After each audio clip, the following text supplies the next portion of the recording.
তুমি হৈ আছে যে আমি মিছা কথাৰ পৰা বাচিব লাগে। মোক সময় দিছি 8:30। আপোনালোকে প্লানিং কৰিছি 9টা বজাত। এইটো এটা মিছা কথা। প্ৰথম মিছা এইটো আমাৰ আহি গেল, আল্লাই মাফ কৰা। 2 নম্বৰ হৈছে আমি আমাৰ নিয়াতক লৈ কথা, যে আমি যে আজি ঈদগাহ ময়দানলৈ আহিছো, একদম ধ্যান দি শুনিব, যে আমি কি নিয়াত হিচাপে ঈদগাহ ময়দানত আহিছো বা ঈদৰ নিয়াত আমি কেনেকুৱাকৈ কৰিম। কুৰবানীৰ কথা পিছত কম। প্ৰথম কথা হৈছে যে সৰ্বপ্ৰথমে আপোনালোকে ঈদগাহলৈ অহা নিয়াতটো শুদ্ধ কৰক। কুৰবানীৰ নিয়াতটো বাদ দিয়ক। এতিয়া যে আমি যে ঈদগাহ ময়দানলৈ আহিছো এই ঈদুল আজহাৰ নামাজ পঢ়িবলৈ, গতিকে আমাৰ নিয়াতটো কেনেকুৱা হ'ব লাগে। কাৰণ নিয়াত শুদ্ধ হলে আমাৰ নামাজ শুদ্ধ হ'ব, আৰু যদি নিয়াতে আমাৰ শুদ্ধ নহয় তেতিয়াহ'লে নামাজ শুদ্ধ হ'বনে? এতিয়া আমি ঈদুল আজহাৰ নামাজ পঢ়িব আহিছো, কোনোবাই যদি জোহৰৰ নামাজৰ নিয়াত কৰে নামাজ হ'ব? নামাজ হ'ব নেকি? নামাজ নহয়। গতিকে হাদিসত আহিছে যে ইন্নামাল আমালু বিন্নিয়াত, প্ৰত্যেকটো নেক আমলৰ দাৰো মাদাৰ হৈছে নিয়াতৰ ওপৰত। যদি আপোনাৰ মোৰ নিয়াতটো শুদ্ধ নাই, যদি আপোনাৰ মোৰ নিয়াতটো যদি খুঁত থাকি যায় তেতিয়াহ'লে নামাজতো খুঁত ওলাব। এতিয়া আপোনাৰ মোৰ নিয়াতটো কেনেকুৱা? প্ৰায় মানুহে কয় যে হুজুৰ আমাক আৰবিত নিয়াতটো ক'ব লাগে। জিন্দগীটো মাদ্ৰাছাৰ বাৰান্দাই দেখা নাই। তাৰমানে আজি বছৰত কিহৰ নামাজ পঢ়িব? ঈদুল আজহাৰ নামাজ পঢ়িব, আৰবিত নিয়াত লাগে। ঠিক আছে, আরবিত নিয়াত কৈ দি, কিন্তু যদি আকদাল যাবা জেরো ভুল হবে সেতু ইমামর রিক্স নাই, আপনার নামাজ আপনার লগত যাব। এটা নিয়াত বুলি কলে আপুনি মই কি বুঝি পাও? প্রথম নিয়াত আমি এটুয়ে বুঝি পাও যে নাওয়াইতুয়ান উসাল্লিয়া লিল্লাহি তাআলা রাকাতাই সলাতিল ঈদিল আযহা মা সিত্তাতে তাকবীরাতিস সালাত ওয়াজিবিল্লাহি তাআলা। ইমানখিনি আপুনি ক'ব লাগিব। কাবাতিশ শরীফা মাজত এটা শব্দ থাকি যাব, কাৰণ আপুনি কাবা হৈ আছে। এতিয়া আপুনি আৰু ক'ব লাগিব এটা দায়িত্ব বিহাজাল ইমাম, যে মই ঈদুল আজহাৰ 2 ৰাকাত নামাজ 6 তাকবীৰৰ সৈতে ওয়াজিব নামাজ কাবা মোৱা হৈ এই ইমামৰ পিছত নিয়াত কৰিছো আল্লাহু আকবাৰ। এটা এতিয়া আমাৰ হাদিসে কি কয় যে এই মুখেৰে আৰবিৰ নিয়াতটো কৰা জৰুৰী।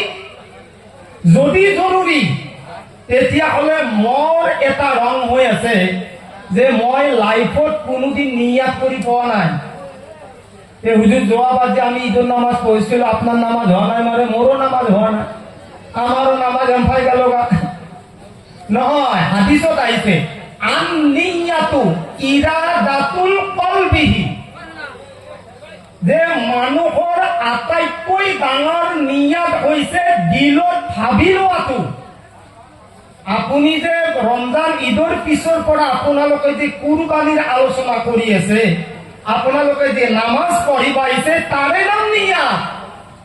আৰবিত কোৱাটো জৰুৰী নহয়, আৰু আৰবিত নিয়াত নাই। আপুনিতো নতুনকৈ মুছলমান হোৱা নাই। নতুনকৈ মুছলমান হলে দিলে দিও বিশ্বাস কৰিব লাগিব, মুখে দিও ক'ব লাগিব লা ইলাহা ইল্লাল্লাহু মুহাম্মাদুৰ ৰাসূলুল্লাহ।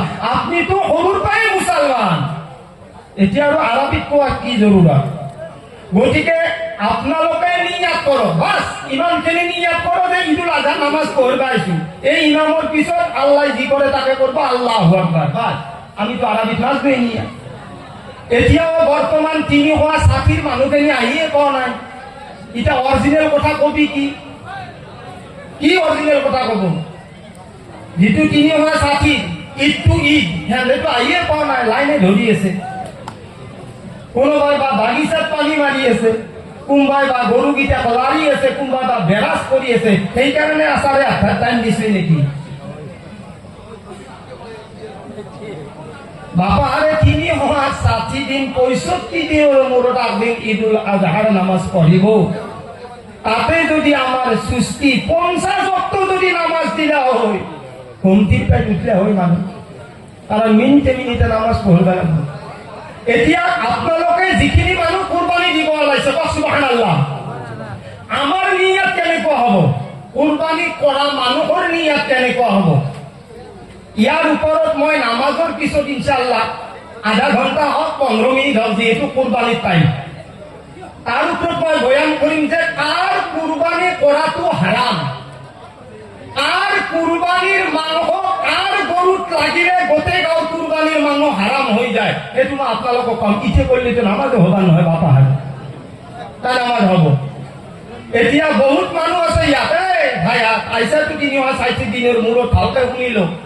এতিয়া 80% মানুহে ফজৰৰ নামাজ পঢ়া নাই, হয় না নহয়? আরে কওক, এইটো হৈছে ওয়াজিব নামাজ।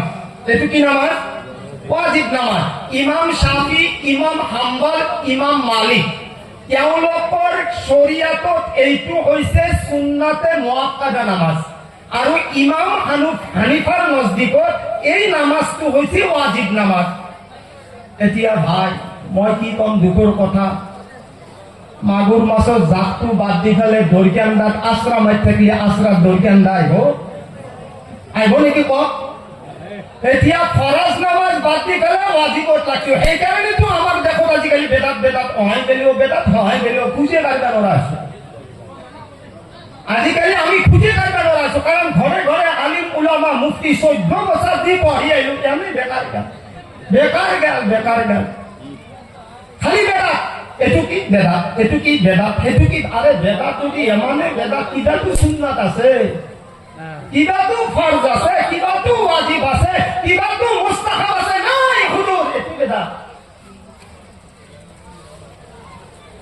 আমার মানুষ এমনখিনি বেদাত হৈ গেছি যে আমি ফরজটো পাৰি ফেলে নফলত মাৰি আছো। মাৰা কি ফাইদা কি ৰে?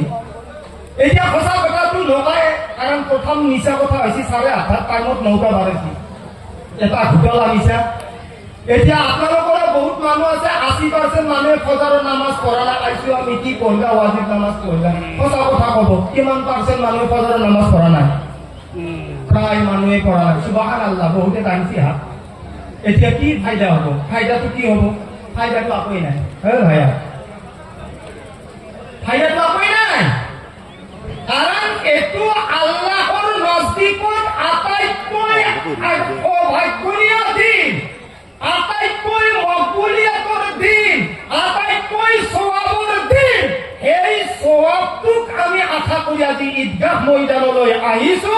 এতিয়ালৈকে আমাৰ নিয়তবিলাক শুদ্ধ হোৱা নাই। আজি 365 দিনৰ মূৰত এইখন ঈদগাহতে সিজদা কৰিছিলো। আজিও আমাৰ হায়াতে আল্লাহ ৰখাইছে, আৰু সেই আল্লাহৰ হুকুমতে আমি আহিছো, নিয়ত কৰিছো। এতিয়াও আমাৰ মাজত নিয়ত শুদ্ধ হোৱা নাই। কাৰণটো কি? চিন্তা আছে কুৰবানি।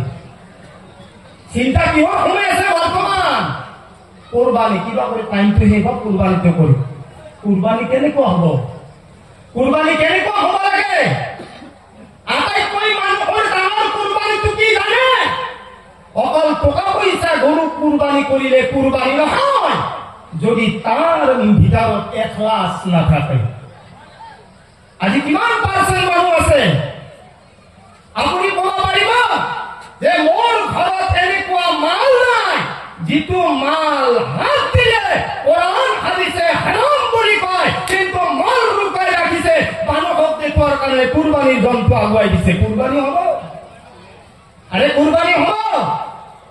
এতিয়া আপোনাৰ কুৰবানিৰ নিচিনা আপুনি এটা কুৰবানি কৰিছে, আল্লাহৰ কামতে কৰিছে, কিন্তু আল্লাহৰ কামত কৰোতে আপোনাৰ কুৰবানি যন্ত্ৰত 1 টকা যদি হারাম মাল সোমাই গৈছে, তেতিয়াহ'লে 7জনে যদি তাত অংশ লৈছে, নহ'লে 5জনে লৈছে। গতিকে 7জনৰে এক প্ৰকাৰ কাৰণে কুৰবানি হাৰাম হয়ে যাব। স্পষ্ট কথা শুনিল। আপুনি খানদানৰ নাম কয়টা? অমুকৰ পিছত অমুক, অমুকৰ পিছত তমুক, তমুকৰ পিছত তমুক। নাই, সেনেকুৱা মানুহৰ কুৰবানি কবুল নহয়।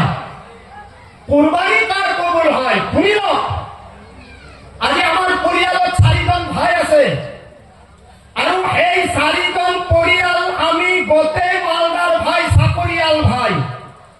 এতিয়া আমি এটাৰ ওপৰত অৰ্পণ কৰিছো যে কুৰবানিটো যদি দিয়া আমি অলপ অংশ ল'ম, আল্লাহ যদি তৌফিক দিয়ে, অথচ চাকৰিও কৰে। এতিয়া কুরবানি মালিকে নিচা যদি তার 52.5 তলার মূল্য যদি বছরত খাই বই রই যায়, সেইজন ব্যক্তির ওপরত কুরবানি করা ওয়াজিব। আর এই কুরবানি করা ওয়াজিব হওয়া মানুষজনে যদি কুরবানি নকরে, আল্লাহর নবী কইছি অতি সোনকালে অতি শীঘ্রে তাক মোর ঈদগাহ ময়দানৰ পৰা গেট ফ্ৰম হিয়াৰ কৰে দিয়া, বাহিৰ কৰে দিয়া। আৰু যদি কোনোবাই অংশীদার হয়, শুনিল ভাইজান শুনিল, 2জন ভাইয়েক মালদার, এজন ভাইয়েক গরিব, তার উপরত কুরবানি ওয়াজিব হওয়া নাই। 2জন ভাইয়াকে আলোচনা কৰি কৈছে যে তয়ও 20 দিবি, ময়ও 20 দিম। তই পাৰা যদি হেৰি কৰবি 10,000 মান দিবি, 10,000 মান দিবি, তোৰ হেৰি না। অথচ কুরবানি ওয়াজিব হওয়া নাই। বলপূর্বক বা জবরদস্তি বা মুখর মিছা কথা তাক পটাই ফেলে আনিছি, আনি ফেলে 10,000 টাকা লগাইছো, কইছি তিনরে কুরবানি হওয়া নাই, তিনরে কুরবানি হওয়া নাই। আৰু যিসকল মানুহে বাজাৰত গৈ ফেলে গরু পছন্দ হওয়ার পিছত আগে কুইন্টেলর সিস্টেম করে লৈছি, কেমন কুইন্টেল হব। আরে কুইন্টেল খাওয়া ভাইয়া শুনি লইতেন, আপনি যে কুইন্টেলর হিসাব করিছে যে গরুটোর কেমন কুইন্টেল হব, 1.5 কুইন্টেল হব, এমন মান দাম দিবা পারি। কারণ 2 ভাগ তো 8 ভাগ রাইজক, 8 ভাগ গরিব তো কি, আর 8 ভাগটা কফিজর ভিতর, কারণ হুকে হুকে খাবা পারি। খারো আঞ্জাই দি নিমক না, বটি বটি খাম। আরে ভাইয়া কারো কুরবানি হন না। আপনি কুরবানি কার কারণে করিছে? আল্লাহ কি বিচারে? কোরআনত আইছে লাই ইয়ানালাল্লাহু লুহুমুহা ওয়ালা দিমাউহা ওয়ালাকিন ইয়ানালুহুত তাকওয়া মিনকুম।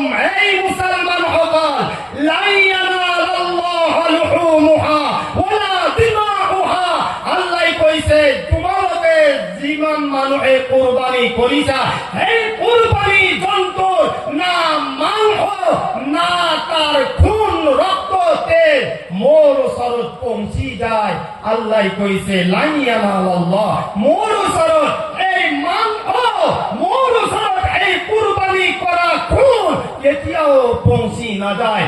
এই মোর বান্দা হকল, মই আল্লাহর ওসরত এটা বস্তু পৌঁছি যায়, তাকওয়া পরহেজগারি, যার এখলাস আছে কুরবানির উপরত, কইছে তার জানোয়ার, তার জন্তু হে মোর শরত কবুল হয়। যিবিলাক মানুহে কুইন্টেলৰ হিসাব কৰে, যিসকল মানুহে কুৰবানি দিয়া জন্তুৰ আগতে চামড়া বিক্ৰি কৰে, কইছে এই তো মানুহৰো কুরবানি কবুল না। এটা বুঝি পাইছে? বুঝি পাইছে ভাই? আর কিবা বাকি আছে, খদমতো আছে নেকি কিবা ভিতরে? এতিয়াও কমাইছে, ঠিক করিল, নহলে কুরবানি হবা না। এতিয়াও ঠিক করিল। আৰু আল্লাহর নবীও এই কথাটো হাদিসত কইছে, ইন্নাল্লাহা লা ইয়ানজুরু ইলা আজসামিকুম ওয়ালা ইলা সুওয়ারিকুম ওয়ালাকিন ইয়ানজুরু ইলা কুলুবিকুম, রাওয়াহু মুসলিম। আল্লাহ আপনার খুবসুরতি, আপনার জিসম, আপনার ধনদৌলা আমার আল্লাহ পছন্দ নকরে। আল্লাহ পছন্দ করা বস্তুটোর নামে হইছে মানুহৰ দিল। আৰু দিল যার সাফ আছে, দিল যার আল্লাহর লগত সম্পর্ক আছে, তারে কুরবানি কবুল হব। চুরি চলোর আগে আগে যার এখলাস থাকিব, আল্লাহর নবী কইছে এই কুরবানি জন্তুর খুন জমিনত পড়ার আগে আগে তার কুরবানি আল্লাহ কবুল কৰিব কওক সুবহানাল্লাহ। কিন্তু এখলাছ লাগিব না ভাই। আজি বছৰৰ পৰা বছৰলৈকে আপুনি মই টকা পইচা জমা কৰি কৰি নিজৰ জানৰ বদলা আপুনি মই জান দিব বিচাৰিছো।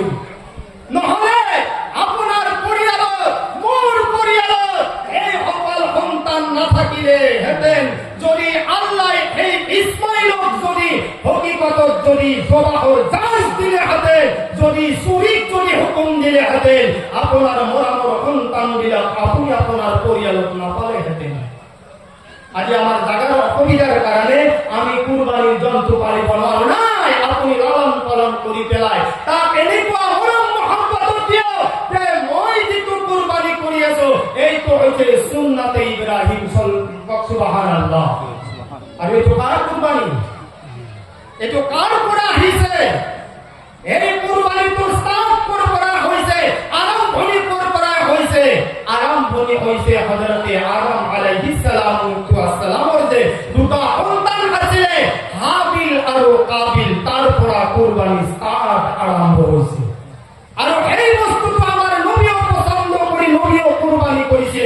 আৰু এই নবীৰ ওসিলায় এই ইব্ৰাহিম আলাইহিস সালামৰ ওসিলায় আপোনাক মোক ভাগ্য দিছে যে যদি কোনোবাই ইখলাস নিয়াতে যদি কুরবানি করে, মান কানা লিল্লাহি কানাল্লাহু লা, যিজনে আল্লাহর হই যাব আল্লাহ কইছে মই তার হই যাব। এই কুরবানি করা জন্তুর করিল জিমানবর নুম আছে, এদাল এদাল নুমর সওয়াব আপোনাক মোক আল্লাহ দান কৰিব কওক সুবহানাল্লাহ। আমাৰ এটা নিয়ম আমি কইছি যিসকল মানুহে কুৰবানি কৰিব কইতে কুৰবানি কৰাৰ দিনে যিবিলাক মানুহে কুৰবানি কৰিব ৰোজা ৰাখতে লাগে, ৰোজা ৰাখতে লাগে, ৰোজা তাহলে কুৰবানি হওয়া নয়। আৰ এইটো যে আমাৰ মা ভনীসকলৰ মছলা, এইটো কাৰ মৰাৰৰ মছলা না মাইকীৰ মানুহৰ মছলা? যেনেকুৱা আকিকাৰ মানুহ খোৱাটো মায়ে বাপে হাৰাম, একদম তালা লগাই থৈ দিয়ে, ও শৰীৰ মানুহ খোৱা যাব। আৰে ভাই আকিকা দিছা, তোমাৰ লড়াৰ মহাব্বতৰ যদি তুমি মানুষ না খান তেতিয়াহলে পাবলিকক তুমি তোমাৰ সন্তানৰ আকিকাৰ মাংস বিলাকে খুৱাই আছা, কিয় খুৱাই আছা? কৈছে নাই নাই নাই, এলা মিছা কথা, এলা মিছা কথা, এলা মাই ভনীসকলৰ মছলা, আমাৰ পুৰুষৰ মছলা নহয়। তেওঁলোকে আলোচনা কৰি কৰি কৰি কৰি এমানখিনি পেলি নিছি যে যদি ৰমজান মাহে আমাৰ বকৰা ঈদৰ যদি মা ভনীসকলৰ স্বামীসকলৰ যদি ৰোজা নাৰাখে তেতিয়াহলে তার কুরবানি কবুল নহয়, কারণ সিও মানতে লাগা বাধ্য। কারণ অলপ 1.5 ঘন্টা 2 ঘন্টা 3 ঘন্টা কথা নাম নিলে গোটাই বছরটো তেওঁলোকে কারণ ফুসফুসে দেখো আপনি খাইছি খোৱা মহা খোৱাকৈ খানা কুৰবানি দিছো। গতিকে যদি এনেকুৱা টেনশন পা ফিরি হওয়ার কারণে মাইকির আগত আপনি লগানে থাকবো, বেলেগত তাতে যাই ফেলে নালা করে টাঙ্কি ফুল করিয়ে ভোগ লাগা আপনার বাঁচতে লাগবো না, তিরির মায়ের পর বাঁচতে লাগবো। গতিকে আমার ভাই বন্ধু অকাল এতিয়া যিটো আমি ঈদগাহ ময়দানত চবক সুবহানাল্লাহ, আমি এই ঈদর নামাজৰ আমি নিয়াত করি একমাত্র দিলে দি শুনো শুনো আন্নিয়াতু ইরাদাতুল কলবিহি, আপনি যে ভাবিছে ইয়াতে কাবাতি শরীফাতি এইবিলাক কব নালাগে। আপোনালোকৰ একটা দায়িত্ব 2000 ইমাম ভাবিব লাগে, কাৰণ মইতো ইমাম নহলে নামাজ হব নেকি? আৰে হব, যদি আপোনালোকে জানে আমাৰ আগত যিকোনো এজন মানুহ আছে সেইজনৰ নামেতো ইমাম। এতিয়া আপোনালোকৰ নিয়াত মই কৰিব লাগিব, এইটোত মোৰ বৰ পালা। আৰু আমাৰ যিসকল ভাইয়ে আছে বৰ্তমানে লাইন ধৰি আছে জীৱনটো নামাজ নপৰে, আজি ৰাস্তা পকিং কে এসেছে দিলে কেলা আমার দুঃখ মই এখানে যখন আমার কোনো বেশি না হই তথাপি আইসি যাতে আজি কেলে সময় পাওয়া আহিয়েছে লাইন ধরে, কিছুমানের আক্রাকাত যাবই, কিছুমানের বা তক দিয়ে যাব, কিছুমানে বা রাতে ঘুমাতে খাওয়া আধামাটি গেলেও বেশি এখন আর এই জন্য আমার না আচ্ছা দিয়ে না হোক। গতিকে আমি আমি আমি আপনার মোর নিয়াতবোৰ আমি শুদ্ধ কৰিম। দুটিয়া কথা কি জানা ভাই, মনত রাখিব, যিজন মানুহে মানুহক দেখি কুরবানি করে, এটা হচ্ছে যার উপরত কুরবানি ওয়াজিব হওয়া নাই। কুরবানি ওয়াজিব মানে 52 তোলা রূপার মূল্য যদি তার ওচৰত না, আর ই যদি এনে মনে মনে এটা নিয়াত কৈছি মই এটা কুরবানি দিবা পাৰিম, আৰ যদি ই কিবা কাৰণত মুখেদি চাউল হলে গেছি আহি তাৰ ওপৰত 5 কেজি জনৰ হাতী এটা এতিয়া সি কুৰবানী কৰিব লাগে তাক মানা কৰিছিল তাৰ ওপৰত কুৰবানী ওয়াজিব হোৱা নাই কিন্তু বেচৰাই নিয়াত কৈছি যে মই এটা কুৰবানী দিম এতিয়া কৈছে তাৰ ওপৰত কুৰবানী কৰা হোৱা একেটো খেলাৰ নাম বাবাজি বুলি কয় না আমরা মইখানটান টাইম দেন ওরা তাতে লোক উঠেছে জঙ্গলি জঙ্গলি সিংহ না নিশ্চিত আরে সিংহ না যদি কুরবানি ওয়াজিব হওয়া নাই তেতিয়াহ'লে আপুনি কুরবানি নকৰিব যদি আপুনি কুৰবানি কৰিম বুলি নিয়ত কৰি জন্তু কিনিছে আমাৰ গৰিব দুটিয়া কেনে কৈছে আল্লাহ নকৰা কুৰবানিৰ গৰুৱে বেছি চুৰ হৈছে আৰ ৰাতি গলিতে গৰুটো চুৰকে লৈ যায় কৈছে আজি এটা কুরবানি তিন দেওয়া লাগবো যাতে জীবনত কাম ধরি একবার উঠা ভয় করে যে জীবনত নিয়াত করবো আরামটো কি তার উপরে ওয়াজিব হওয়া নাই নিয়াত করিছে গরু কিনিছে রাতি গরির পায় গরু চুর করে লই গইছে কইছে আমি তাকি নিয়াত করছে না এটা কোনোবা মালদারের যদি গরু এটা চুরি হয়ে যায় বেচারায় বছরে বছরে পড়ি থাকে কইছি মালদারের গরু চুরি হয়ে যাওয়ার পিছন কি আর কুরবানি করবে না হবে তারা কি বছর কারবে তারিব এই ভাষা কোনোদিন দিয়া আছে নিয়াত কইছি এক ভাষা আরো ফসল খা আরো দিতে গতিকে শরিয়াতটো ইমান সহজ আৰু আমি মানুহক এনেকুৱা পাতি ধৰি আছো যে আমি শৰিয়াতৰ পৰা উঠিব পৰা নাই একো নাই সাদা সিধা নিয়াত কৰিব 2 নম্বৰ কথা হাৰাম মালৰ পায় বাস্প যদি কোনোবা মানুহে ট্যাবলেটৰ কাৰবাৰ কৰে কোনোবাই যদি মদৰ কারবার করে ধানের কারবার করে টাকা পয়সা বিল্ডিং বেচেরায় বান্ধি ফেলে টাকা পয়সা জমাইছি এই জন্যও কুরবানি দিছি এই যে তার কুরবানি কবুল হলো কুরবানি কবুল হলো আরে কুরবানি তাপটি গেলে কথা ঘটায় রাইজের কুরবানি কবুল হওয়া নয় আর লড়া তরকারি তাতে কেরাসিনি তেলাকটু মিজ হব গোটাই কেরাসিনি হব কুরবানি এতিয়া খালে খাওক না খালে না খালে হারা না খালে আলহামদুলিল্লাহ কি কৰিব যাই দিয়ে করতে হবে কি রাস্তাটা উলিয়ে দাও না উইলালি বয়া হল গতিকে রাস্তাটো মিছিল বানা লাগে আল্লাহর নবী সাল্লাল্লাহু আলাইহি সাল্লামৰ যিটো কথা আপোনাক মোক আদেশ দিছে মা আতাকুমুর রাসূল ফাখুদু ওয়া মা নাহাকুম আনহু ফান্তাহু আল্লাহর নবী আপোনাক আদেশ দিছে কইছে হেতু তোমালোকে ধৰি লোৱা এই মুছলমান ভাইসকল ওমা নাহাকুম যিটো বস্তু মানা কৰিছে যিটো বস্তুৰ পৰা বিৰত থাকিব দিছে কইছে তাৰ পৰা আমি যাতে বিৰত থাকো এতিয়া মোৰ ফালে সব মানুহখিনি প্ৰায় আছে এতিয়া নিয়াত চাব এতিয়া মই যে নিয়াত কৰিম মোৰ ফালে চাব আপোনালোকে যে নিয়াত কৰিব বাস আপুনি ভাবিব ময়ো ভাবিম হুজুৰ কাটৰা দিন হ'ব পৰা আছে না কাটৰা কৰিম এতিয়া মই যে কৈছো যে মোৰ নিয়াতৰ কথা মোৰ দুটা নিয়াত হ'ব এটা হইছে আনা ইমামুল মোৰ ফালে চাব ভাইয়া আনা ইমামুল মই ইমাম লিমান হাজাৰা যি অকল মানুহ উপস্থিত আছে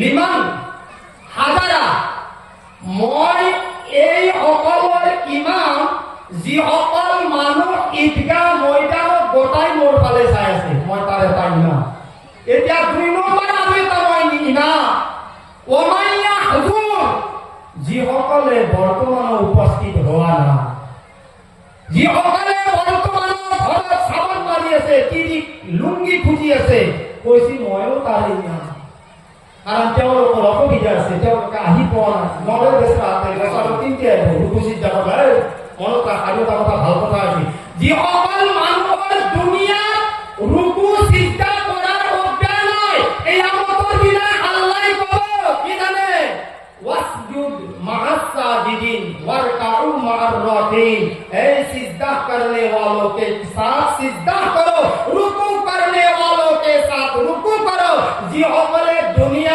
প্র্যাকটিক্যাল ফিল্ড ট্রেনিং কৈছি তাৰ পোকাল খান হাইলব যিবিলাক মানুহে দুনিয়াত নামাজ পঢ়াৰ অভ্যাস নাই তাৰ তোকতাৰ দৰে পোকাল খান চিধা হৈ থাকে যেমন হালাম বুলি ক'লে যদি আপোনাৰ এটা যে বঢ়া আছে বঢ়া এটা পুৱা ৰাখে যেমানবাৰ মাৰিলেও তাৰ প্ৰেক্টিছটো নাহে পোকাল হালি নাহে বহুত চেষ্টা কৰিব কাৰণ তাৰ দুনিয়াত প্ৰেক্টিছ নাই না গতিকে আমি যাতে এই অভ্যাসটো বনাই লওঁ আমি যাতে আল্লাহৰ কাম বিলাক ভালদৰে কৰো আমি যাতে আমাৰ এখলাস নিয়াতবিলাক আমি কৰোঁ আৰু আটাইতকৈ ডাঙৰ বস্তু এটা হৈছে যে আমি যাতে হাৰাম মালৰ পৰা মই বাৰে বাৰে এটা কথা কওঁ যে হাৰাম মালৰ পৰা আপুনি যদি বাচি যায় আল্লাহৰ নজদিকত সকলো আমল কবুল হৈ যায় সুবহানাল্লাহ এতিয়া মই নিয়াত কৰি চাব মোৰ ফালে চাব ভাইয়া মই সৰ্বপ্ৰথমে নিয়াত কৰি পেলাই হাত উঠাম চাব নিয়াত কৰি হাত উঠাম মই আৰম্ভণি কৰিম আল্লাহু আকবাৰ মোৰ ফালে চাব সময় হৈ গৈছে 8 ভগৱান আছে 8:55 8:55 মই এদিনে লাষ্ট আটা যে লোটা কইছে না 5 মিনিট ক্লিয়ার করে আমরা মই কই শুনো মই যেতিয়া আল্লাহু আকবার বলি কয়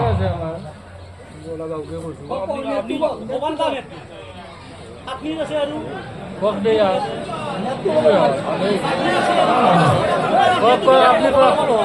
ঠিক আছে